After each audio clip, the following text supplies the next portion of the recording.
एक छोटे से गांव में बबलू नाम का बच्चा रहता था। बबलू का ख्वाब था कि वो उड़ने वाली पतंग बनाकर आसमान को छुए। वो दिन रात रंग बरंगे कागज जमा करता। उसकी अम्मी कहती थी, बबलू, पढ़ाई पर भी ध्यान दो। लेकिन बबलू कहता, अम्मी, पहले आसमान को छू लूं, फिर पढ़ाई भी कर लूंगा। एक दिन बबलू ने बड़ी सी पतंग तैयार कर ली। वो गांव के सब बच्चों को बुलाकर बोला, आज मेरा ख्वाब पूरा होगा। बच्चों ने तालियां बजाईं और पतंग को खोलने में मदद की। पतंग इतनी बड़ी थी कि आसमान में बादलों को भी छू रही थी। सब बच्चे हैरान होकर देख रहे थे। अचानक हवा तेज हो गई। पतंग जोर जोर से हिलने लगी और बबलू का हाथ छूटने लगा। सब बच्चे डर गए और चीखने लगे, लेकिन बबलू ने हिम्मत नहीं हारी। वो डोर को मजबूती से पकड़ता रहा। आखिरकार पतंग सीधी हो गई और आसमान में रंग बिखेरने लगी। पूरा गांव तालियां बजाने लगा। अम्मी ने खुश होकर कहा, बबलू, तुमने मेरा दिल जीत लिया। बबलू ने मुस्कुरा कर कहा, अम्मी, ख्वाब भी पूरे हो गए और सब खुश भी। बच्चों ने कहा, बबलू हमारा हीरो है। और यूं कुछ दिन बाद बबलू की पतंग मशहूर हो गई। पूरे गांव के बच्चे रोज शाम को बबलू के पास आते। वो सब कहते, बबलू, हमें भी पतंग उड़ानी है। बबलू ने फैसला किया कि वो सबको सिखाएगा।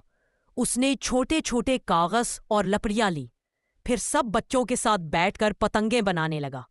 हर बच्चा खुश था कि अब उसकी अपनी पतंग होगी। कुछ बच्चों की पतंगें छोटी थी, कुछ की बड़ी।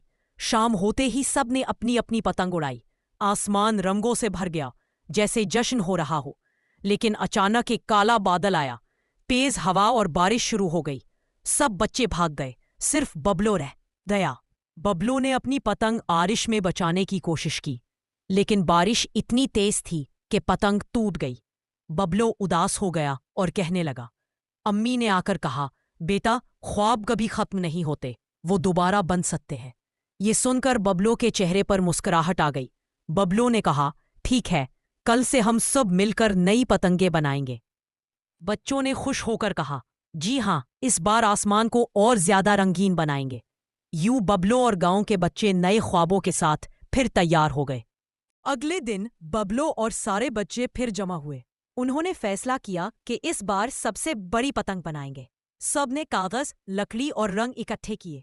बबलू कहता था, हमारी पतंग बादलों से भी ऊपर जाएगी। जब पतंग तैयार हुई तो वो इतनी बड़ी थी कि सब हैरान रह गए। पूरा गांव देखने के लिए आ गया। सब बच्चे जोर लगाकर पतंग को हवा में ले गए। आसमान पर वो पतंग एक कौसे कज़ाह की तरह लग रही थी। लेकिन अचानक एक बाज शिकारी परिंदा आ गया। वो पतंग के रंगीन कागज को नोचने लगा। बच्चे डर गए और बोले, अब क्या करें? बबलू ने फौरन एक चाल सोची। उसने अपनी जेब से छोटा सा रंगीन फेता निकाला। उसने वो फेता पतंग के साथ बांधा। बाज को नजर फेते पर गई और वो पतंग छोड़कर उसके पीछे लग गया।